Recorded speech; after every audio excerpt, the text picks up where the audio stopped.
From the combined crew of blindandroidusers.com and accessibleandroid.com, it's time for your favorite Android podcast. Kick back now and enjoy another fine episode from these fanboys and gals as they navigate Android from a blindness perspective. And now, here's your crew. Hello and welcome to episode 160 of the Blind Android Users Podcast. I'm Ed Green. I'm here with my co-hosts Warren Carr, Austin Pinto, Sally Kunduz, John Dyer and Kirin Kawan. And we're coming to you on the 30th of December 2023. The main part of this week's episode will be looking back at 2023 at all the phones and all the announcements, at what's hot and what's not. And we also bring you an unboxing in our Spotlight section where John Dyer unboxes the Zenfone 10 from Asus. Well, how are we all?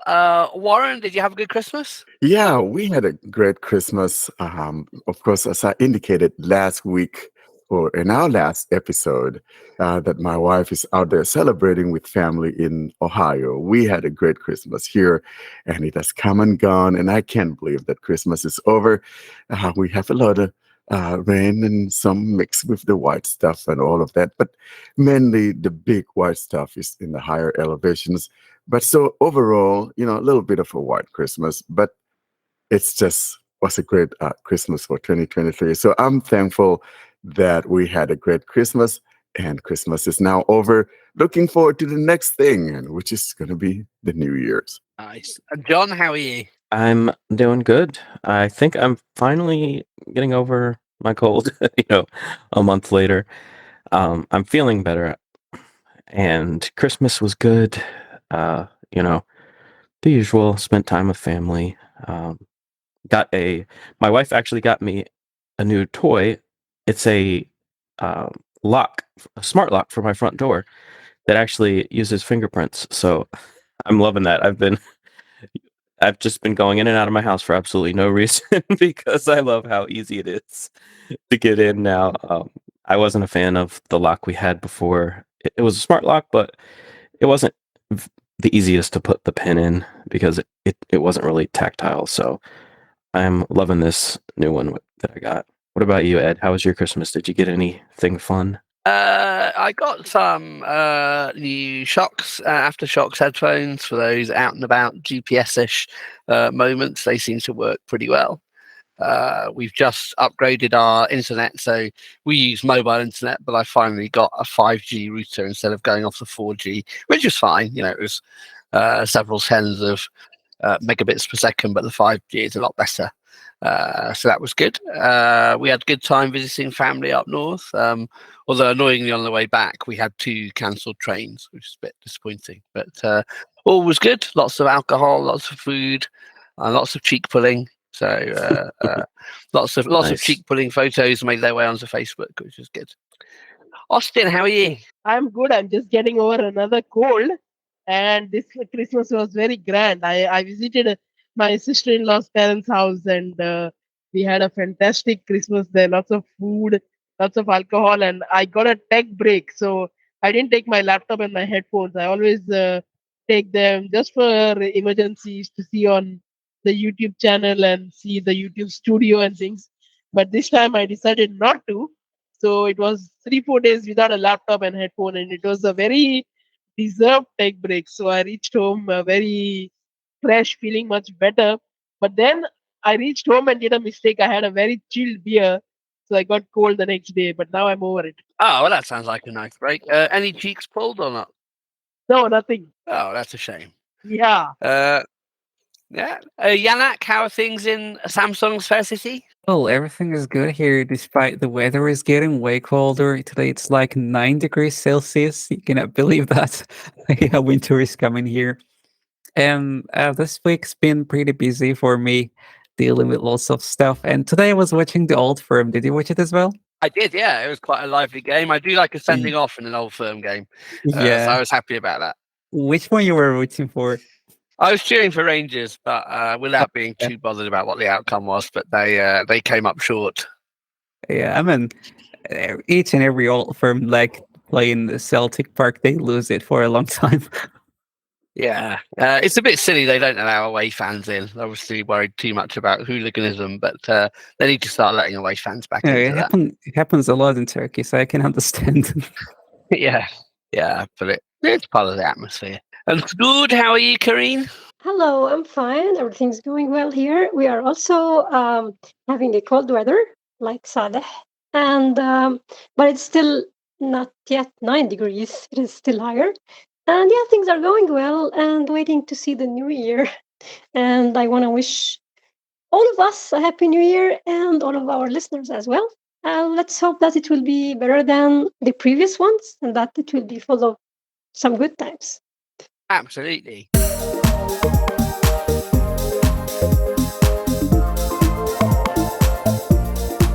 This is Android Basics, in which we bring you up to date on the things that you should know to use your Android phone. Now we're going to turn to look back at the old year, which is almost at the end of its life, almost on its way out, and we're just going to cover off a few different things. I'm going to ask Warren if he wants to open up by talking about some of the telephones that were released and that we either did or didn't like. I can't believe that 2023 is almost behind us, guys. And I think it was behind the scenes. Sally and I, we got to talking about how, we feel whenever the new year is over and how we particularly feel sad because the new year is over and all of that. It gets to me every single time that we jump over to the new year and all of that. And I'm sitting here thinking, oh, that's going to happen again. And I'm going to be feeling sad like I lost a friend and all of that. But looking back on 2023, we're basically reflecting on some of those things that happened. We had a lot of happenings back in 2023, and particularly the phones. And this is one of the reasons why, Android absolutely rocks, because you have so many different phones. And I kind of feel sorry for you guys on the other aisle, coming from wherever you're at. You just have that one single manufacturer, but it's not the same thing here on Android. And that's what we're mighty proud about, because over the year, you're bound to have, literally every single month, there's a new phone coming out from someone else. I'm not even talking about the Chinese guys here, but I am so thankful that we have that on Android. And so starting back in 2023, looking at the winter time, OnePlus came out with the OnePlus 11, trying to steal Samsung's thunder with the OnePlus 11 with the latest Edge Gen 2 Plus. And then, of course, we have the Galaxy S23 that follows as well. And so those are our winter phones that came out in the winter of 2023. And then moving on to springtime. Springtime was a very busy time. Samsung, of course, entered it with the Galaxy A54, which in my never to be humble opinion, probably one of the best mid-range phones of 2023. Of course, we have the Pixel 7a, which is also there. And so those two, go head to head. And so there's a little bit of a change with the A54 because unlike the previous iteration of the A53, the A54 was a little bit different, glass back and all of that, making it departing from that plastic, iteration that the A series are known for. Then, of course, we're folding still, and we have the Pixel Fold. It's something that is just, we've been talking about for a while, and people have been talking about rumors and all of that. Google may bring a Pixel Fold, and finally, Google brought that Pixel Fold. It was plagued with maybe like software problems and all of that, but they kind of try to fix those things, but maybe a tad too late. People have moved on. Then Motorola Plus or Motorola H Plus was another thing. We're talking about June here now. We got that from Motorola, the Razr H Plus, and then we have the Razr Plus, which is arguably, I would say, probably the best true clamshell flip phone with the full cover display. And all of that coming from Motorola. And then, we won't forget the Zenfone 10 Plus. For those of you that like smaller phones, I think that's it. That's where it really hits because, Asus knows that people like the smaller phones. Not everyone like me who likes bigger phones. A lot of people want that small phone. And so, John has the unboxing of it, but it's such a great phone. I'm glad we finally got something like that we could talk about on our podcast. It's our very first from Asus, and I'm glad John got that. It's a awesome phone. So listen to John's unboxing and then maybe the review coming on later on sometime in the new year. But so that's what we got for springtime. And now we're moving on to the summertime now, and we're talking about the Christmas tree. You guys remember the Christmas tree? We refer to the Nothing Guys phones as the Christmas tree phone. And so this is the Nothing Phone 2. I actually did an unboxing and a little bit of a review of the Nothing Phone 2 earlier this year, or, summer or whenever that was. And then, of course, we will not forget the next Samsung Unpacked. Samsung took the stage, and they, of course, showed us all the Z Flip 5 and the Z Fold. Those were the phones that Samsung gave us in that summer of 2023. Moving to the fall, and here in the fall, of course, the highlight or the headliner here is, of course, the Pixel event, the Google event, and where we saw the Pixel 8 and Pixel 8 Pro. And then, as if it's not enough, OnePlus surprised us, and this time with the OnePlus Open. And then finally, Motorola threw in another Razr phone there just to make it fair to close out the year. It's been out like in other places around the world, but finally it came to the US. And so basically, those would be the phones that came out. I mean, the main phones, the big ones, in other words. I mean, there was Sony in there, but frankly, maybe able to talk about Sony. I don't.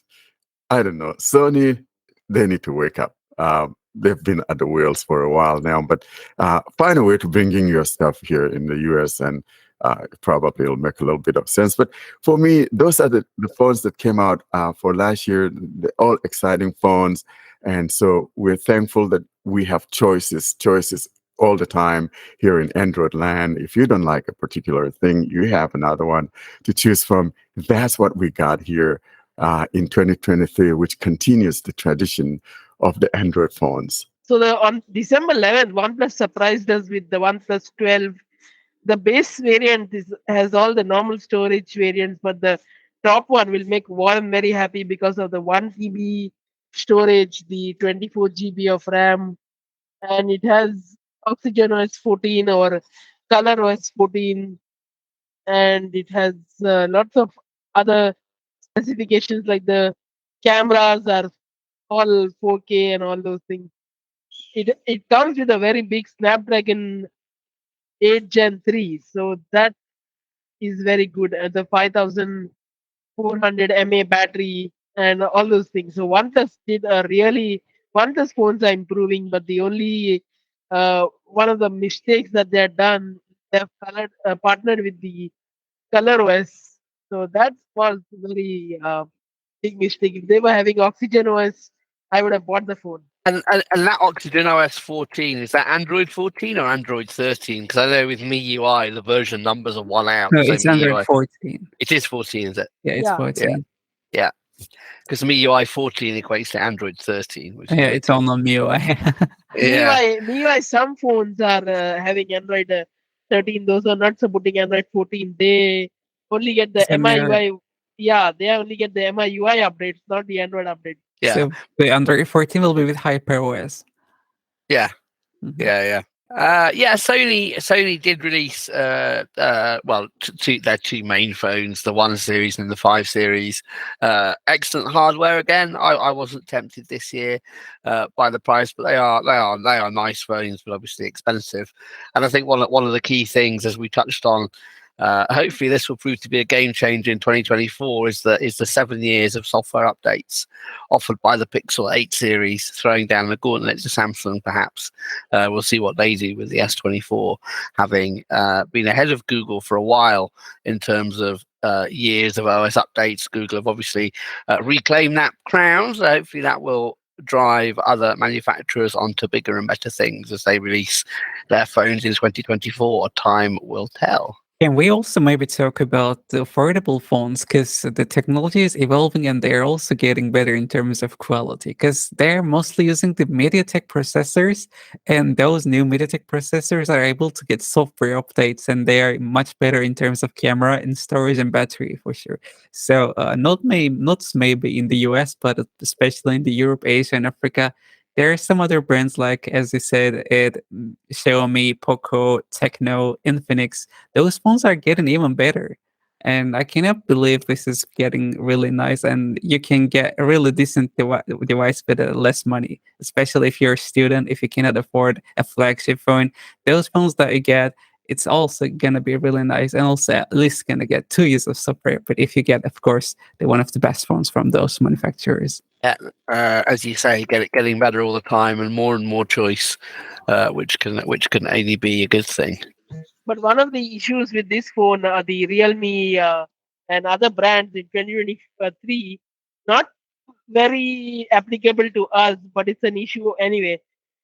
The software updates, one of the software updates just came, and there were a lot of green tint issue with the screen. There was some voltage problem, but then they acknowledged it, and they then gave everyone a lifetime screen replacement service. So that is, they have done very nice thing, but the green tint has caused some inconvenience to the people. Now, speaking of Realme is one of the most sold phones manufacturers in India, isn't it? I mean, it's one of the most in the top. Yeah. And also Infinix. Infinix, they make phones and they are sold, but not as top as Realme. Realme has good phones. I think what I know is Realme is the number one in India and Infinix in Pakistan. Yeah, that can be. And also Yeah, that's it. these phones, they come with a lot of bloatware. So that has to be reduced a little, because some of the phones they are reducing now, but they come with a lot of bloatware that gives ads and all. So that is another problem. I think that the focus of Infinix and Tecno, primarily Africa, for example, and I know that a few years ago, maybe a couple of years or 3 years ago, one of them or both were very notorious for putting malware in there, and they had to be called out. I hope that they fix that, Yeah, or else, Tecno. it's no bueno. So that's the thing. Tecno was one of the first manufacturers to give their users Android 14 with their Camon 20 5G Pro device. It was really amazing. I couldn't believe it. Like even before Samsung did. And going back to what Austin said earlier about the OnePlus 12, I think they've kind of set the record here, set the stage here, because the others will have to follow. And this is what I like about Android. Someone comes in and does something wild, like like what OnePlus is doing. 24 gigs of RAM. You want to follow? You either follow or stay behind. And I'm so excited about that, because just imagine you have this powerhouse of a phone with 24 gigs of RAM. I mean, it's even better than a lot of computers out there. It's just unbelievable. So I hope that, a lot of other manufacturers wake up and give us 24 gigs of RAM. I wouldn't mind having a 1 TB and 24 gigs of RAM, just ample power. I love the sound of it. But do you really need it? Well, the point is, okay, they will say that we have a lot of RAM and we are like above everyone in the competition. However, the thing is that people don't really need this. So according to a testing that was made, I think by Android Authority a while ago, they just realized that 12 gigs is also more than enough. So I think it is just going like they could just make something else, something that people will really need and will really use, or they can just put the price down and don't use this 24 gigs of RAM. which is not usable anyway. We've heard this story all the time. Oh, we don't need that many much storage. We don't need this, many gigs of RAM. I mean, frankly, if we were to go by that, we'll be stuck at 4 gigs or whatever. So I don't see any reason not to have gigs. Keeping the thing rock solid and all of that. So it's better to have more than to have less. So I don't care whether we have 24 or 32 gigs of RAM. I know it's there. So it's the same thing. Yeah, 128 gigs is enough. Nonsense. look, the storage is a different story because you can just put whatever you want on the phone because the storage is becoming bigger, which is not a problem. However, when you are talking about RAM and you are letting people pay for this, and actually they will not need it, this is the point. Yeah, but Karen, the truth is that the price is still the same as the one with the less RAM. So would you rather have less RAM and pay the same money or have more RAM and pay the same money?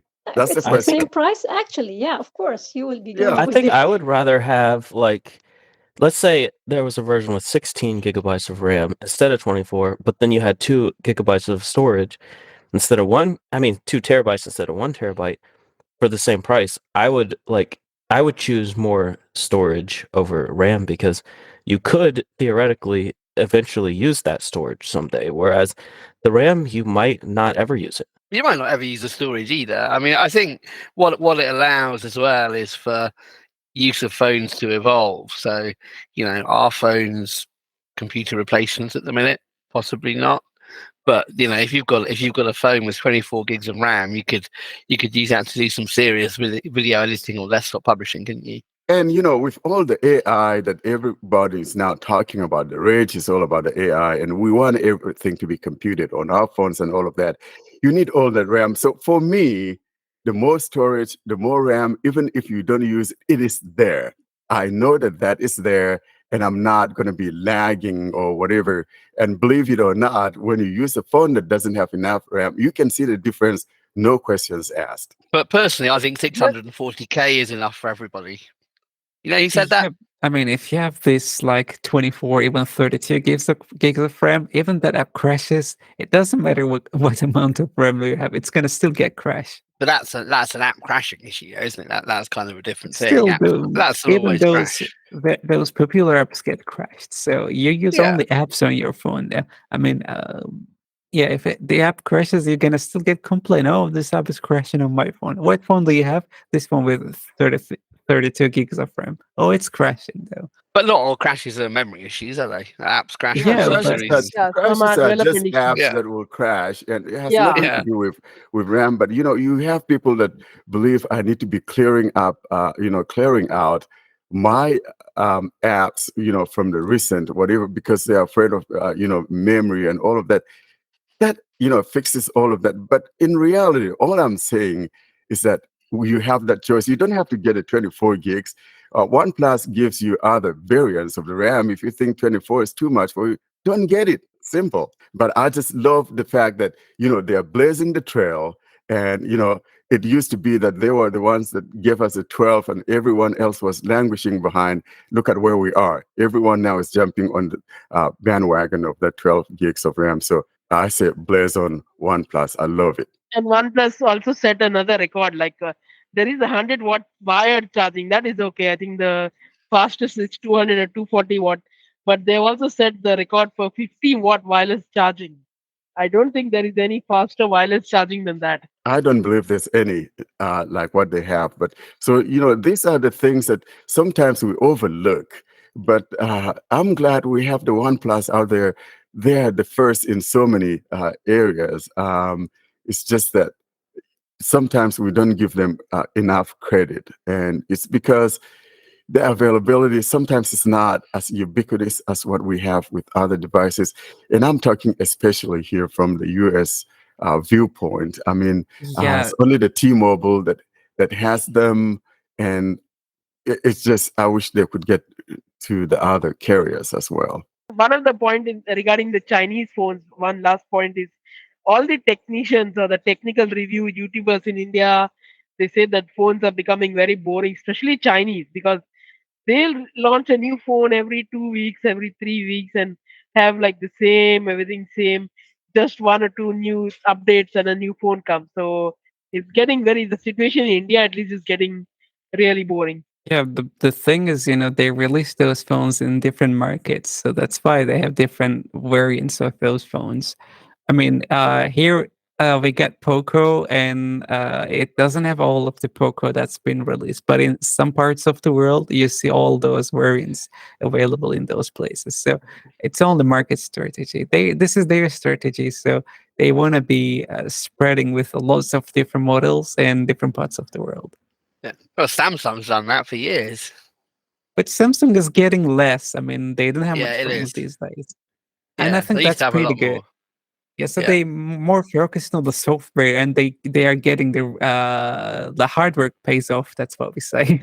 You still have your 30 series, ain't you? Your 50s. Some of the lower ends are still coming out, but less than they were perhaps. Yeah, sure. They've junked to the J series, J for junk, which is good. Yeah. A A is gone, but now we have M and F. So F is in Yeah. India, I guess. Yeah. Yeah, A and S though, the ones, aren't they? Yeah.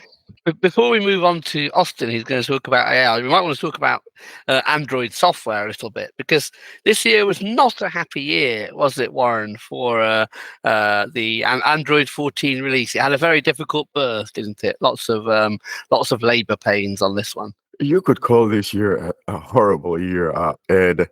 Uh, I can't even find a better way of qualifying what this year was for Android 14. I think that one thing I could liken it to would be the Windows Millennium or Windows 8 terrible stuff. But everything got turned upside down. You guys remember even the developer preview was actually better than a lot of the betas that we have. And then to keep messing it up, remember we were saying, hey, Google said, oh, July was the last beta. But did we get two more, Austin? You remember? I just can't believe. And then to top it all is the fact that the QPR program came out before the final stable release of Android 14. That's how bad it was, folks. So this year, it's just been just awful. I hope that Android 14, Android 15 would not give us a repeat of Android 14. I think, in my never to be humble opinion, Android 14 experience was probably the worst ever. Not even Honeycomb was that bad. And I remember a few months before it came out, we were having a debate. Would it be August? Would it be September? And I think Austin got it right, didn't he, when he said it would be coinciding with the release Yeah, of it the will be Pixel 8 October. series in Yeah. October, which seemed like a long shot at the time, but proved to be accurate. Because as Warren said, there were more betas to come. And I tell you, I'm not going to, place another bet on Google and Android anymore because you never can tell what they'll do, because this just was bad. I just hope this was just a fluke and it's not something that's going to repeat itself. But other than that, it was just bad. I mean, let's be honest. And we still have problems with it. Some people still have problems with Android 14. I mean, it's now better than what it was. But gosh, it was such a roller coaster with Android 14, the beta phases and all of that. It just was bad. There was a bug in Android 14 where if you held down the power button too long or the side key too long while you were using Google Assistant, it would turn off your screen. And they fixed that in QPR 1, or the December feature drop. And I had forgotten about the bug, but then when I just updated to Android 14 on the Zenfone, it started doing it, and I was like, oh yeah, this thing. And then I'm like, so where does that put manufacturers like that don't get the QPRs? Do they have to wait for Android 15 to have that bug addressed, or what? Like, I'm curious to see how that kind of works itself out over time, or doesn't.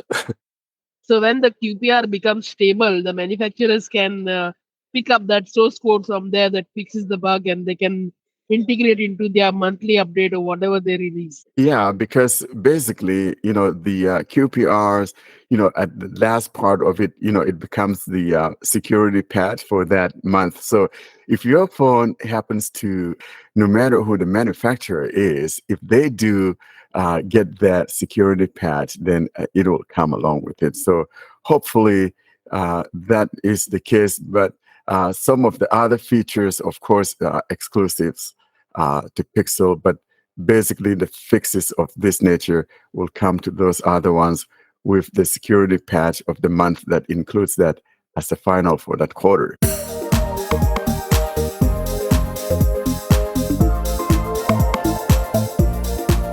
This is Android Basics, in which we bring you up to date on the things that you should know to use your Android phone.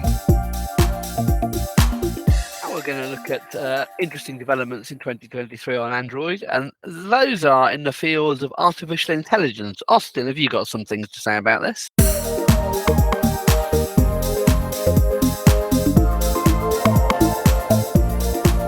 This is Android Basics, in which we bring you up to date on the things that you should know to use your Android phone.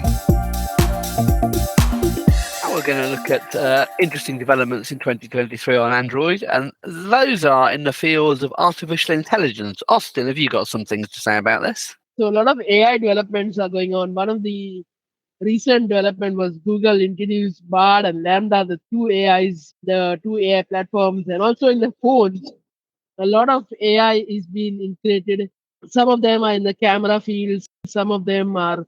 Samsung is integrating a new one in the S24, where if you get a call, it can translate the text of the caller into 14 or some different languages, and you can read it, and then you can decide whether you want to answer the call. So if it's a robocall, a voice, whatever, the IR or the computer that speaks to you before the call is answered, it can translate that. And also there's some driving mode where you can tell it to what it needs to say to the opposing to the calling party, and it will tell that for you. Along with some developments in Chat GPT, there's a new version out, 4.5. Even the free version is being upgraded to version 20 to January 2022 update. So there's a lot of AI development. So one of the thing is that AI is also a threat to individuals' jobs. Like just today, Google was laying off 30,000 employees. I don't know if it's related to AI or what, but yes, AI is going forward, and Windows 12, they say, is going to come with AI. So AI is going to come in everything. So it's in cameras, it's in the phone camera, it's in the driving mode, it's in your call answering technology, and lots and lots. Like Asus is going to integrate it into gaming. The ROG Phone 8 that is going to come recently is going to come with AI for gaming mode. So these were some of the short developments in AI in 2023. Some of them will be coming out in 2024, at least the first quarter. And it's worth mentioning a few apps that have dropped. You mentioned Chat GPT. That now has an official Android app. There were front ends from third parties, but Chat GPT itself exists on Android. And in the blindness specific arena, we've had a couple of exciting developments towards the end of the year. My personal favorite is Seeing AI from Microsoft being rolled out with some AI capabilities. It's an exciting app outside of the AI arena, obviously, but that has the ability to describe images. You can share images with it and have different levels of description of those images. And Be My AI, a feature of Be My Eyes, was rolled out this year. Took a little while to get to Android. And while you can't share images with Be My AI yet, you can take pictures of scenes, and it will have AI describe those. I think at the minute, Seeing AI is the way to go between those two, because, as I say, you can share images with seeing AI and have them described. Kareen, you're not an AI skeptic, are you? But you have certain issues with it, or things that we ought to watch out for when we use AI, and not to rely on it too much. Well, AI itself is a very interesting development, and the models like ChatGPT and uh, the one that Google is using, Gemini, they are great, and they are helping a lot, like in describing images in the conversational style. When you're trying to sometimes you're trying to make brainstorming, you can use ChatGPT. It is something great sometimes to correct stuff and a lot of other things. But the problem is that AI is going everywhere. It is like, look at the camera features that were added to Pixels. AI is altering images. It is able to delete things from the image itself. It is able to, like, always giving you the perfect shot, which is like impacting the memories of people. Do you remember the days when people were just uh, like using those cameras, which were even not having screens, and the photo will just stay with you for years, and then you will remember, oh, I was like this during this time, and oh, like look how were my eyes at that moment. So all of those memories, people of this age are not going to, or of this generation are not going to have. This is one point. So AI is altering everything. Another thing is the which is we all which is the thing that we all talk about, which is the hallucinations. And the over, like, the way that overconfidence. Yeah, it is overconfidence. So you hallucinate, but at the same time you try to convince me that what you are saying is true. So this is a problem. We are talking about image description for blind people, for a blind person who is just relying on this description, and you are just giving this person the wrong information. And the last thing is AI is making people truly lazy. So AI is going to make everything for you. It will summarize things for you. It will just do your homework. It will do your writing. It will do.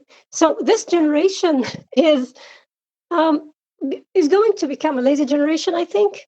I don't know if you agree with me on that, but yeah, this is one of the negatives of AI. And Karen, girl, I didn't agree with you about RAM, but here you and I are on the same page.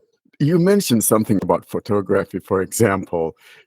Sometimes back with those, cameras with the little fisheye and all of that, and you take a picture, maybe just capture the feet of the person or whatever, and you can fix that. It's what it is and all of that. And I really like that idea. But now, with AI, you don't have that experience anymore. Everything gets corrected for you and all of that. And then, of course, you mentioned something about, dumbing down the kids. And I am right there with you, because back in our days, we wrote essays and you got to research things and you got to go to the library and did all this and that, making sure that you write your essays right. Now, if you just simply now you just have an AI, write essays for you and all of that, frankly, I think it's taking away from them what we have. I mean, I thought that our generation was bad, was dumped down when I looked at the curriculum back in the 50s and all of that, like elementary school curriculum. The high schoolers couldn't even shake a stick at, or would not be able to hold up a candle up to what elementary schools were back in the 50s. Now, just imagine what it's going to be like with all this AI, even college students that are now using that to write their papers. It's such a sad situation. I mean, it's great in other aspects. I love some other aspects of it. I've not been a big AI guy. I haven't jumped on board like Austin his Chat GPT and all of that. But I see where it comes in handy especially for those of us who are blind, and like you said, Karen, most especially with describing images. Someone sends me a picture and I don't know that there was a dog in the background, or maybe a lake in the background, or a set of trees and all of that. So it's great to finally know what's there in a picture, just like the audio description of movies that we didn't know what was going on in the background. Now we know that because of audio description and all of that. So I see that AI, playing that role, and it's a very important thing. Yet in the same breath, it's a double-edged sword that we need to be very careful about. And like Austin mentioned, Google laying off workers, and everyone is doing this, and it's because of AI, whether we like it or not. It's just a sad affair. So you train the kids on AI, and then they don't have a job because AI is doing the job. Now, who's losing here? It's the sad affair. I mean, it's a great thing. I don't know where to draw the line. It's a curse and a blessing. But these are the simple things that Warren said, writing papers and essays. ChatGPT can do much more. If you tell it to write a novel, give it a scene, and it will write like pages and pages and give you. Even I tried a demo with ChatGPT. I gave it the script. I gave it like the name of the show, reflecting on 2023, all the phones launched this year, and it wrote a skeleton and gave it to me. We need to do is just lay it down and just fill our comments into it, and the show is ready. So it can script your YouTube videos, your novels, and the best thing is the free version does not have any limitations. Yes, the knowledge that it has in the free version is old. It's more than a year old almost, and that is the only point. But one advice for people: do not use ChatGPT for any health related things, or I mean, it can tell you the side effects of the medicines or the effects of those, but suggest the medicine for this and this. That should not be done. So while ChatGPT can do some things, there are some things where it can make mistakes, and this is very clearly written on the top of the ChatGPT page. We also demoed the ChatGPT app, I think, in the last app bonanza of our podcast. And Google is laying off 30,000 employees. That is the truth. But also, there is going to be new jobs, especially for AI development, maintaining AI. So, if somebody wants to go into a field and does not is confused on which field to go for, I would suggest that they should do a course on AI and pursue the AI field, because there is a lot of scope in AI.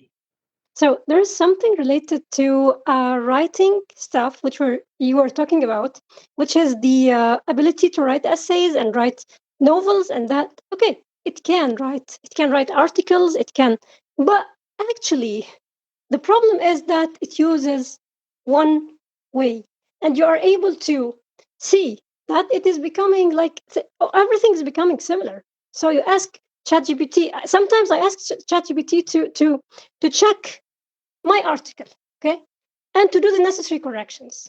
And I end up having a totally different way and totally different writing, which is like it is easy for me to know that this is written by ChatGPT. So actually, it is enforcing its way of writing on people, which will be a problem when all of the people are going to use this and are going to like feel okay. It's easier. It is like not time consuming, so I'm going to use it. But it will be the problem because we will be having one way of writing. Everything will be similar, and people will not check the article after that. So we might also end up with like wrong information. So yeah, it is a problem. As we said before, the hallucinations are an issue. So Warren talked about having a photo with a dog or trees in the background, and as long as they actually do have dogs and trees in the background. But hopefully it will get better at knowing when it's wrong or it might be wrong, and have some sort of confidence rating with it. The laziness dumbing down thing is interesting, because sort of where do you draw the line when a productivity tool comes on the market? Is it making people lazy? Do people say the same thing about the calculator, the typewriter, because handwriting standards went down? I guess we'll see for that. But the fact that it is trusted and at the same time can be wrong, I think are what my major concerns are with it. It's funny you mentioned the handwriting thing, Ed, because my daughter, my youngest daughter, by the way, happy birthday to my little girl. She turned 16 on Thursday, the 28th. So I can imagine, my youngest turning 16. But, we got it talking about 16 handwriting. cheekballs to her then. Oh, brother, leave my little girl alone. So you were talking about, handwriting and stuff, Ed, and she's, we were having her sign something, and she's like, "Oh, I don't know how to do cursive. I just do it this way."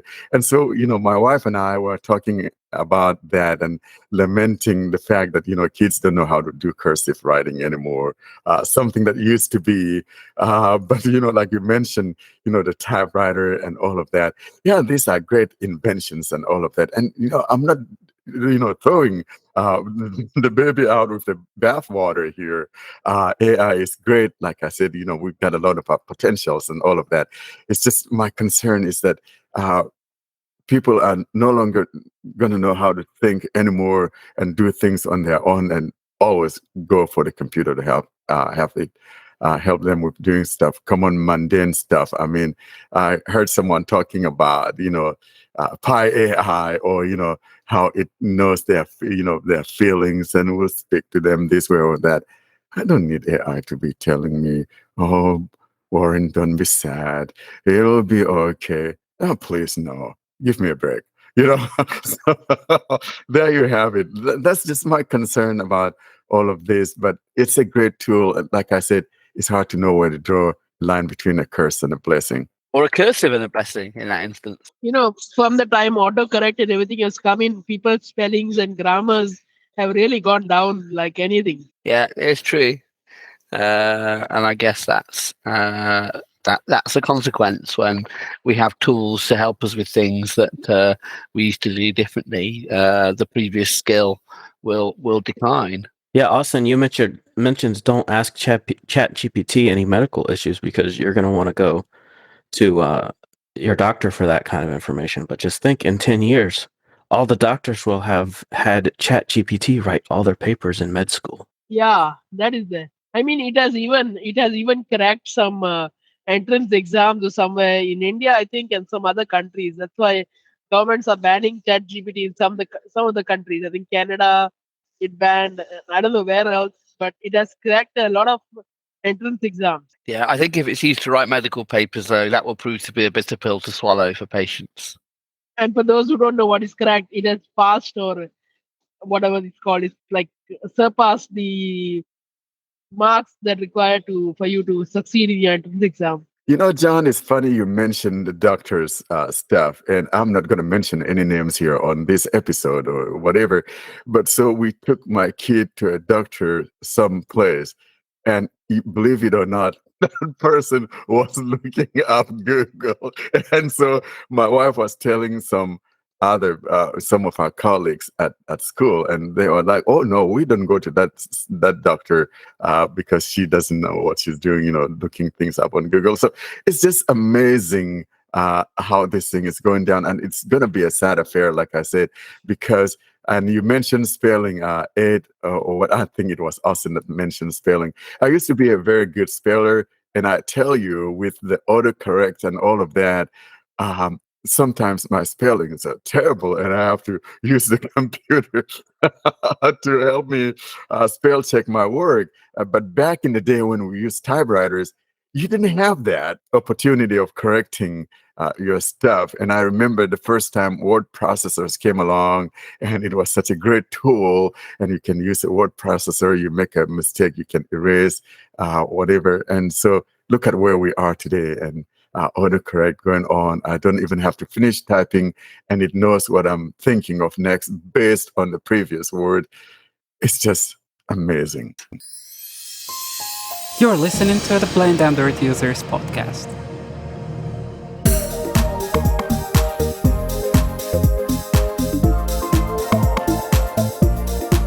This is Android Basics, in which we bring you up to date on the things that you should know to use your Android phone.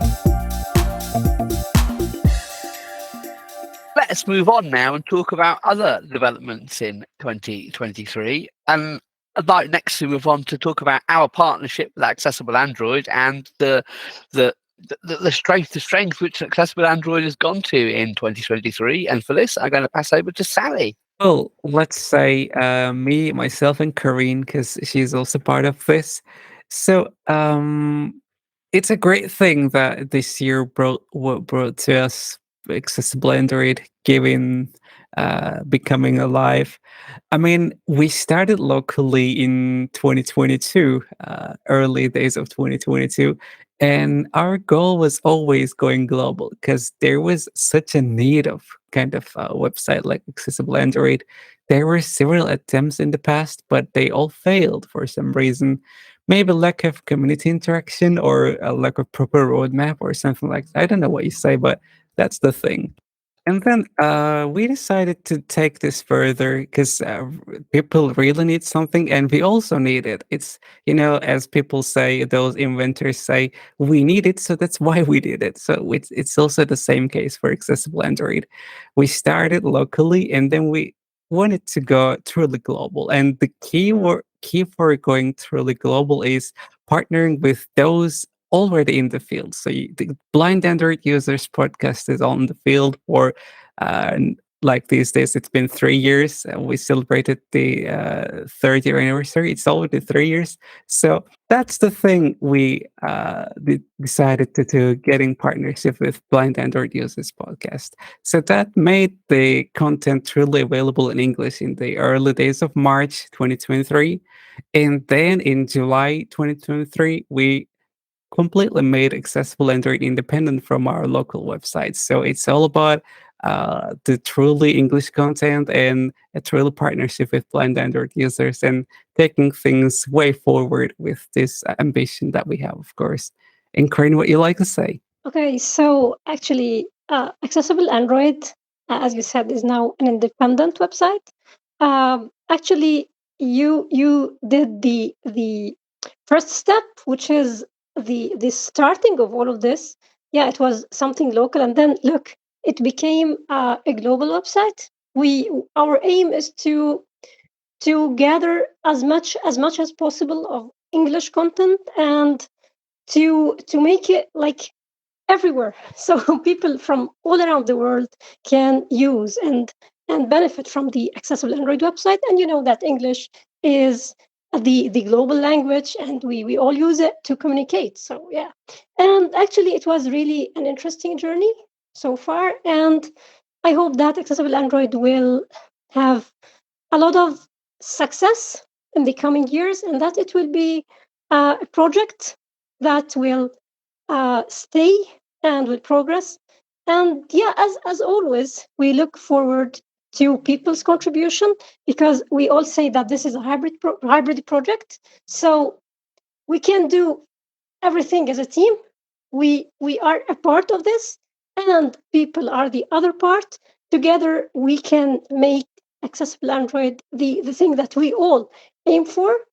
Uh, so, as always, we ask people to share their feedback, to share their opinions, to share their suggestions, and to submit content whenever they can.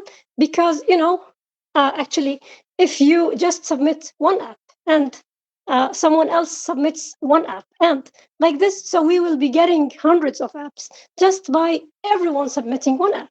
And this is the easiest thing, or the simplest thing to do.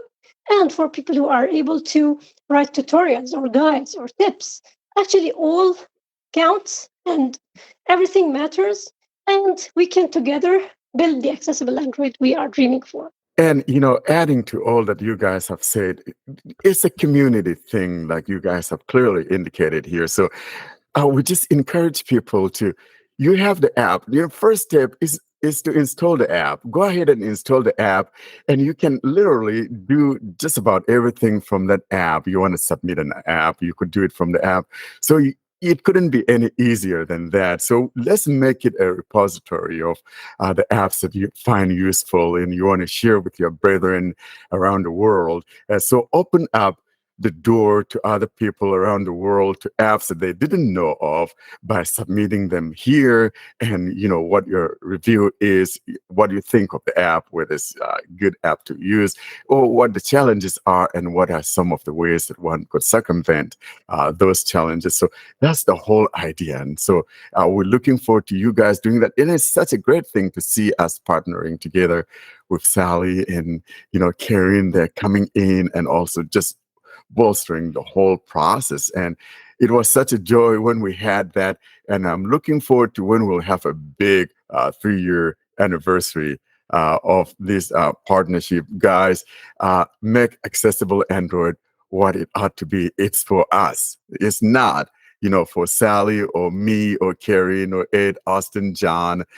No, it's for all of us. So let's join hands in making it what it ought to be. And that's my encouragement to all of you out there. I'm urging everyone to step up and do the right thing, and let's get it rolling. I think that could be a great motivation for everyone just talking about where we become. In the very early days when we started Accessible Android, we were only getting a few visitors, like 10 or 20 visitors in a day. And look how it's become. It's all more than 400 visitors daily. So imagine if you submit one app that you like and that you think it's interesting.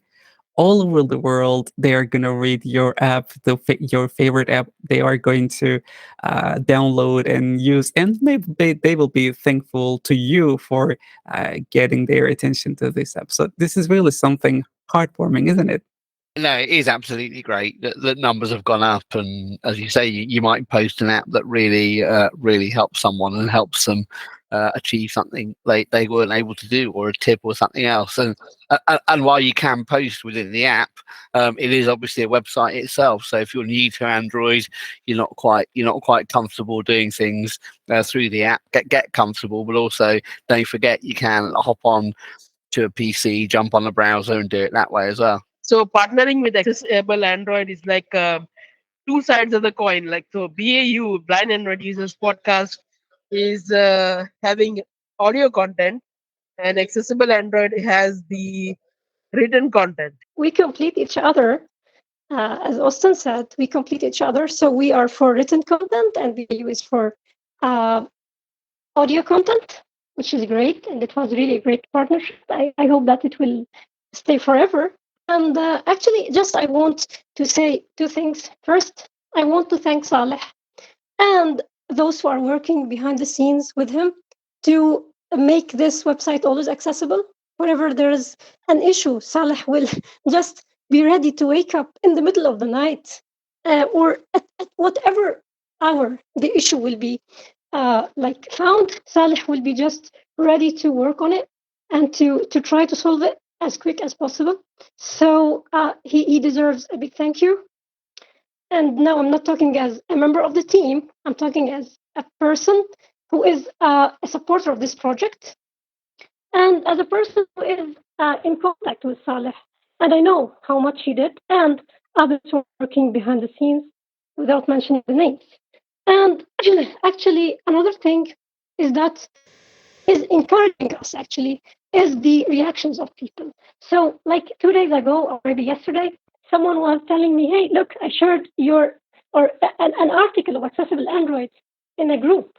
And like it is something that we are getting from people saying, okay, we are learning from the things that are on the website. So I think people are really in need of such gathering of or creating written content. So for this reason, Accessible Android is here. And this really encourages us so much to work on that and to continue working on that until Accessible Android is really the thing that we want it to be. As Accessible Android thanks its contributors, and we also are partners with them, I also would like to thank, along with Warren, the whole podcast crew for coming on each episode whenever someone had to contribute. They contribute, everyone stepped up whenever we required any help. John helped us build the website, so thanks to him. Thanks to all our contributors who have contributed this year, all our listeners that listen to us regularly, give us feedback, and people those who have donated to us this year. The donations have gone to registering our hosts and everything else. So do donate to us using the PayPal link on the website and the show notes. So big thanks to all the people working behind the scenes and the contributors and listeners, and also to the YouTube team, because we had some problems with our YouTube channel and we got instant support because we have the over 1,000 subscriber mark, so we can get human support from YouTube team. So thanks to them also. Well, so overall, we just want to thank everybody. You guys have made everything possible. So when we look back over the year of 2023 or look back on the year 2023, it's been a great success in our eyes, and I believe it is also in yours, because look at all that we've been able to accomplish. And it's not us. Without you, none of these things would have mattered. None of these things would have come to fruition. And just like Austin and Karen says, it's you guys that have made this possible. You've done it in several different ways, whether you know it or not. You guys have been there with us all through it. And we want to thank those of you working behind the scenes, whichever way you're contributing to us. You've made this such a huge success. And we thank you so much for doing that. And that we're hoping, though, that, that next year also will be another great year, with your support and making accessible Android what it is and making blind Android users what it is.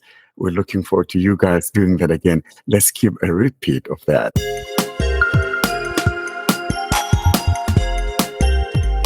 This is the Spotlight segment. Stay tuned for premium interviews, device unboxing, and more.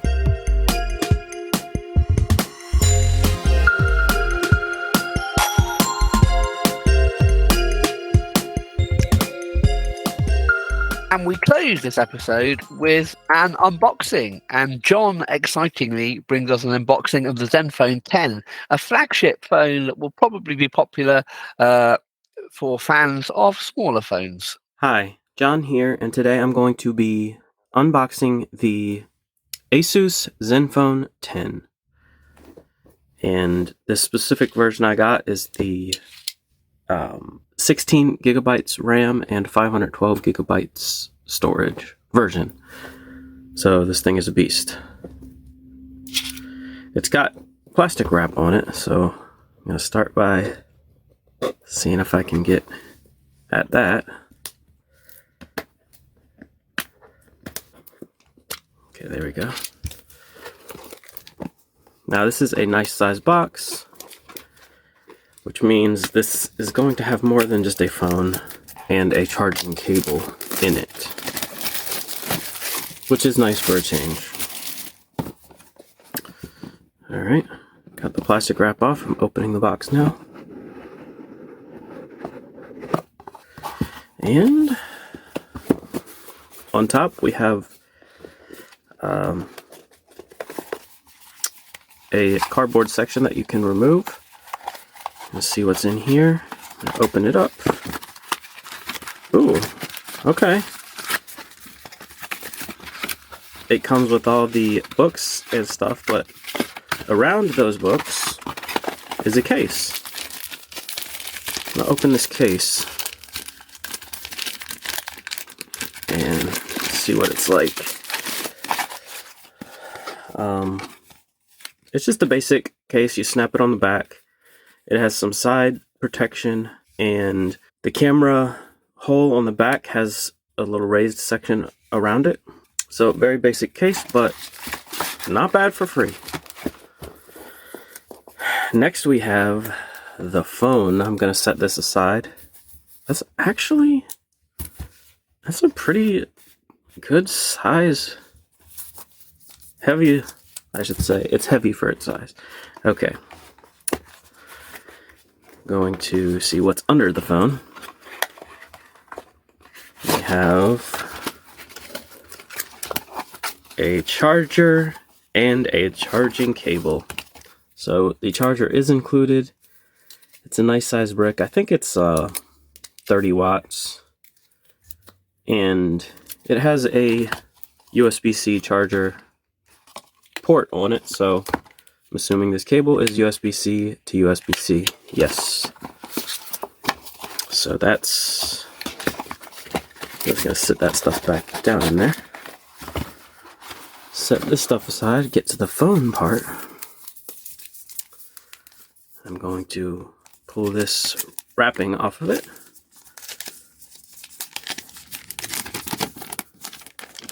Okay, I'm not gonna lie. I thought it was gonna be smaller than it is. It's nice though. I guess there's not that much of a difference between 5.9 inches and 6.2 inches, which is, I think that's what the Pixel 8 is, which is a pretty small phone. I'm actually going to get my Pixel 8 to compare it. Okay, I've grabbed my Pixel 8. I'm going to take it out of the case and compare the size. Okay. It is a little bit shorter and a little bit more narrow. So it's close to the same size as the Pixel 8. It actually feels a little bit thicker too. Yeah, it is a little bit thicker than the Pixel 8. So volume, they're probably very similar. Put the Pixel 8 back in the case. So now I'm going to describe the device to you. So this is the back. Let's see. Does it have a sticker on it? Yeah. Take the sticker off because it feels interesting. I don't know what it's made of. Get this sticker off. Okay. All right. Yeah, let's see. I'm just gonna, this is my fingernails on it. It feels like it's some kind of plastic. It doesn't have a premium feel to it. The device has a good weight to it, and the sides are nice.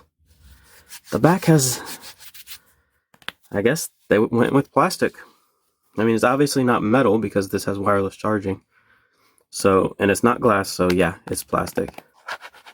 It's got a good grip to it though. It's definitely not going to slip out of my hand. So, all right, I'll describe the device. I'll start on the right side. The volume buttons are at the top, as they should be. Pixel. No, I think just about every phone other than the Pixel does it this way. So the volume buttons are on the top right, and below that is the power button, which is flush. So I don't know how I feel about that. You really can't feel it at all. I guess once you get a case on it, that part's going to be open because it'll have a fingerprint, because it has a fingerprint sensor. So it'll be easy to find with a case on it. But just having it like this without a case, yeah, might take some getting used to. So that's the right side. The left side, nothing of importance. The top, on the left side of the top is a 3.5 millimeter headphone jack, which is a rarity these days. And I'm assuming there's a microphone up here as well. Can't necessarily feel it. And on the bottom we have the USB-C port, and the speaker is on the right, to the right of the USB-C port. And there must be a microphone on the left, yeah. All right. And the back of the device, so the screen is now facing away from me, and the cameras are on the top left. They're a good size. The part that protrudes, I don't know if that's the lens itself or just glass, but I guess I'd say it's about the size of using US currency here, is about the size of a nickel, and then the one below it about the size of a penny. And yeah, the one on the top sticks out further, about twice as far as the one on the bottom. All right, this is the moment of truth. I'm going to turn it on and see what we have here. I'm holding it. Okay, it just vibrated. I'm just going to wait. I won't edit this part just so you get a good idea. Unless it's really long, then I will edit it. Okay.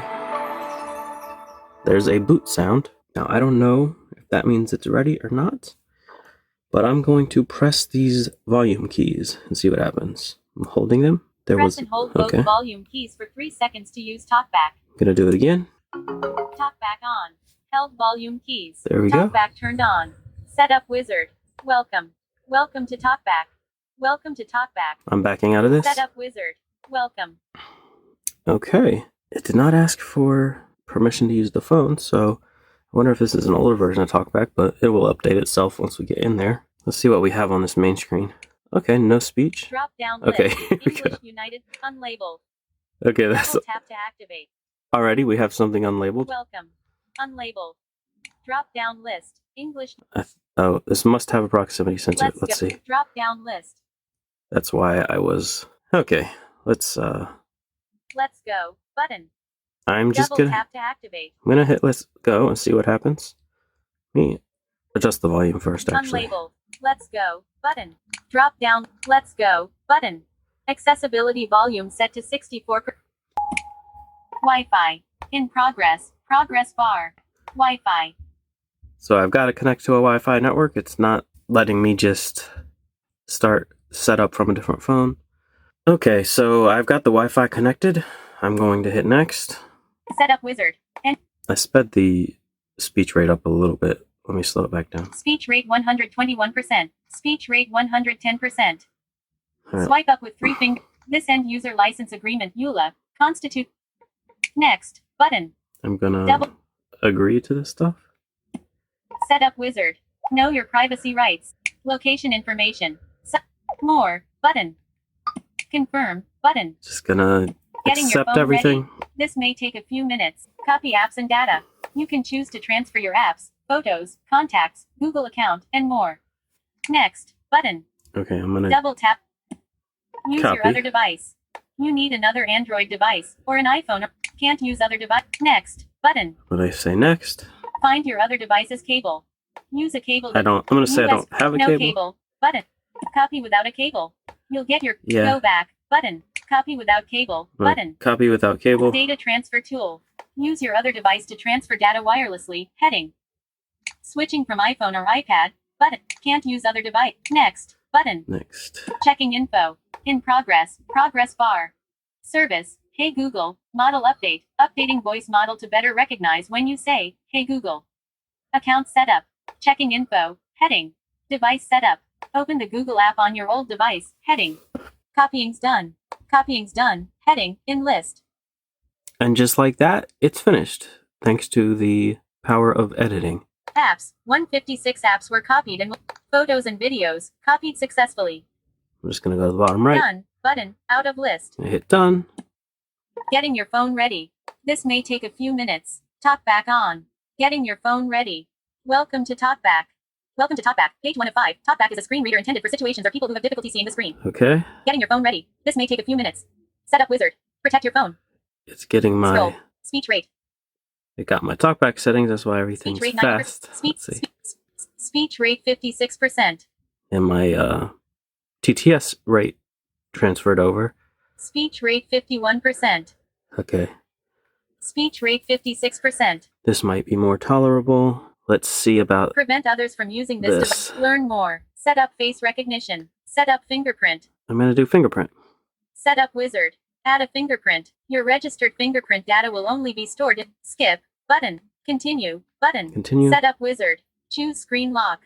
For added secure fingerprint plus pattern. Fingerprint plus pin. Fingerprint plus pattern. I'm a pattern guy. Set up wizard. Choose your pattern. Set up wizard. Notifications. Okay. When your device is locked, how do you want notifications to show? Selected. Show all notification content. Radio button. That's what I want. Not selected. Not select. Next. Button. Thought I was going to do my fingerprint. Set up wizard. Locate fingerprint scanner. Okay. Set up. Just putting my thumb on the side Now here. repeat. Just gonna do it a bunch. Capture more. Seems to be pretty fast. Don't know what percent it's at, but it Set keeps up. vibrating. Okay, I think I'm done. Your fingerprint is ready. Anything. Add another. Button. Next. Button. Next. Set up wizard. Protect your phone. Fingerprint setup successful. Click to set up face recognition. Next. Button. Smart key. Smart key combines the power key and the fingerprint sensor for easier and faster unlocking when holding your phone. Okay. Smart key customization is also available with press and hold or tap twice gestures.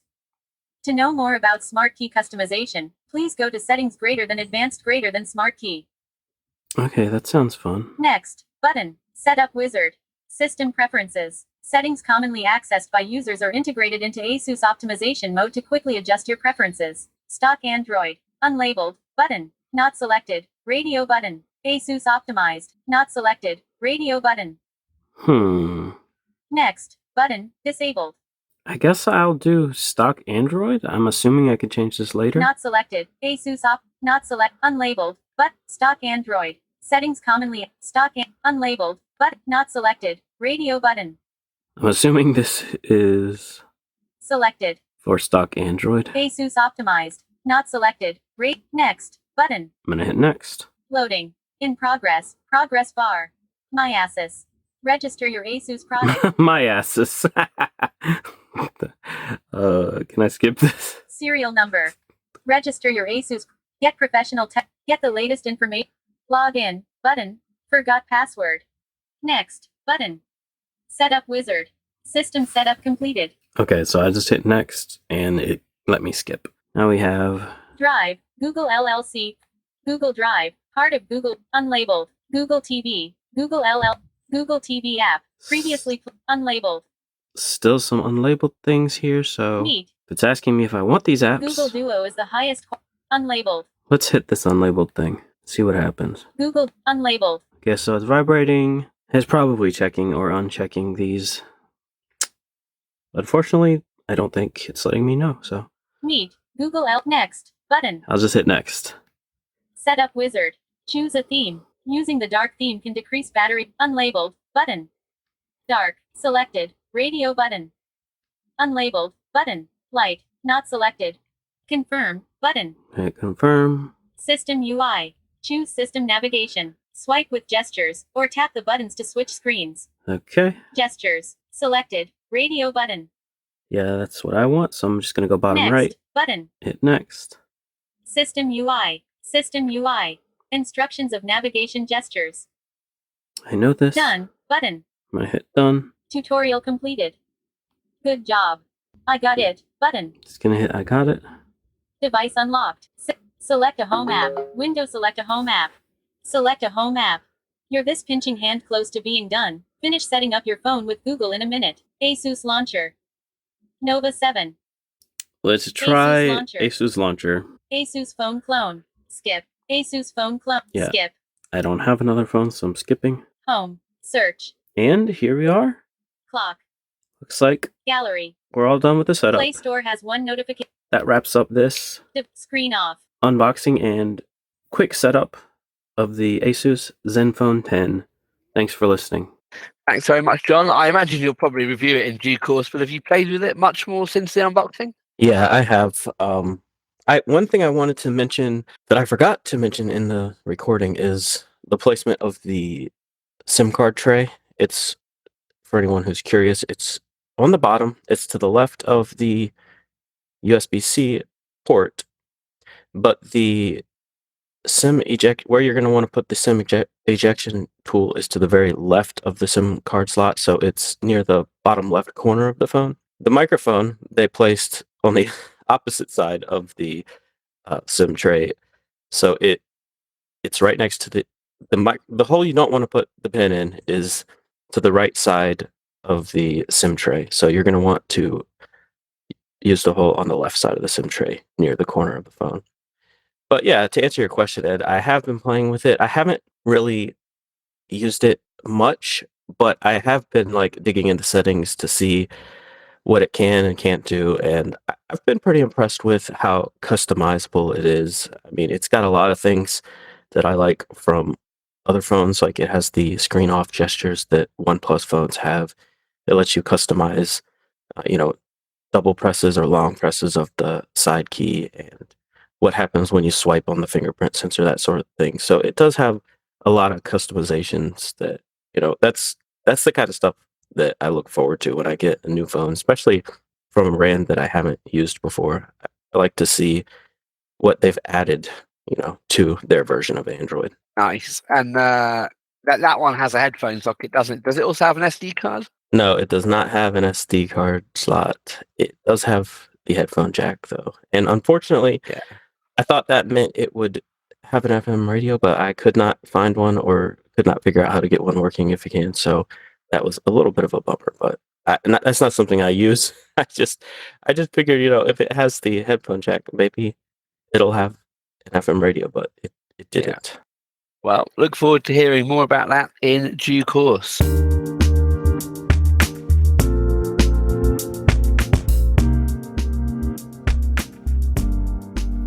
All good things must end. Thus, it's curtain drawing time, bringing us to the close of this week's episode.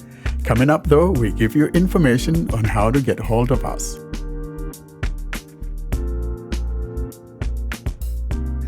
Well, that is it for this week. As Warren has already said, thank you very much for listening, not just today, but particularly throughout 2023 and indeed before. We shall see you next week to bring in 2024. Next Saturday, we shall be recording and releasing shortly thereafter. Austin, where can people get in touch with us? To contact us, you can send an email to contactus@blindandroidusers.com. You can join our mailing list by sending an email to Blind Android Users plus subscribe at groups.io. You can join our Telegram, Facebook, Discord, and subscribe to our YouTube channel.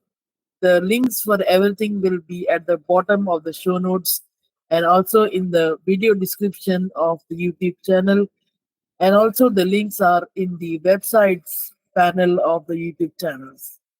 Well, that's it for this year, folks. Say bye-bye.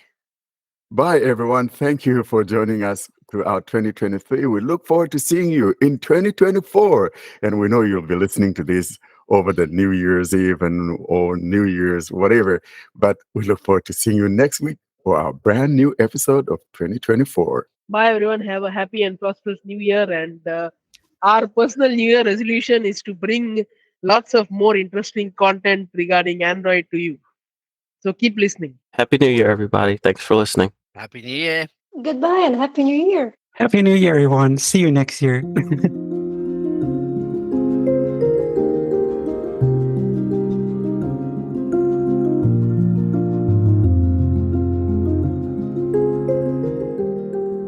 Thanks for listening to another episode of the Blind Android Users Podcast.